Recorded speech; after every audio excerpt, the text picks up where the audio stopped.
Welcome to Bibleography, Mark chapter 6, verses 30 through 56. Music by Keys of Moon, generously donated by freestockmusic.com.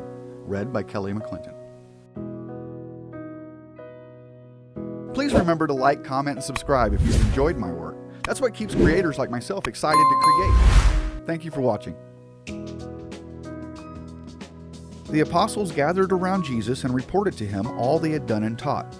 Then, because so many people were coming and going that they did not even have a chance to eat, he said to them, "Come with me by yourselves to a quiet place and get some rest."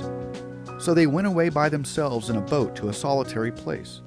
But many who saw them leaving recognized them and ran on foot from all the towns and got there ahead of them.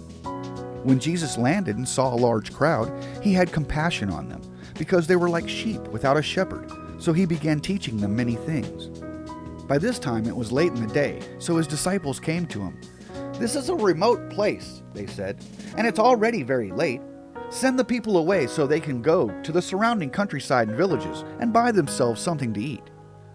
But he answered, "You give them something to eat." They said to him, "That would take more than half a year's wages.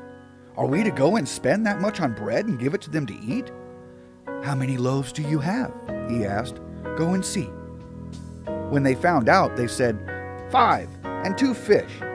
Then Jesus directed them to have all the people sit down in groups on the green grass. So they sat down in groups of hundreds and fifties.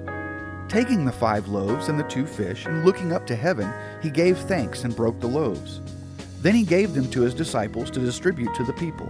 He also divided the 2 fish among them all. They all ate and were satisfied, and the disciples picked up 12 basketfuls of broken pieces of bread and fish. The number of men who had eaten was 5,000. Immediately Jesus made his disciples get into the boat and go on ahead of him to Bethsaida while he dismissed the crowd. After leaving them, he went up on a mountainside to pray. Later that night, the boat was in the middle of the lake, and he was alone on land. He saw the disciples straining at the oars because the wind was against them. Shortly before dawn, he went out to them, walking on the lake. He was about to pass them, but when they saw him walking on the lake, they thought he was a ghost. They cried out because they all saw him and were terrified. Immediately he spoke to them and said, "Take courage! It is I. Don't be afraid." Then he climbed into the boat with them, and the wind died down. They were completely amazed, for they had not understood about the loaves. Their hearts were hardened.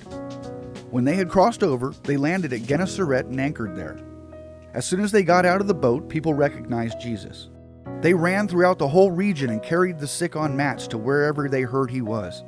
And wherever he went, into villages, towns, or countryside, they placed the sick in the marketplaces.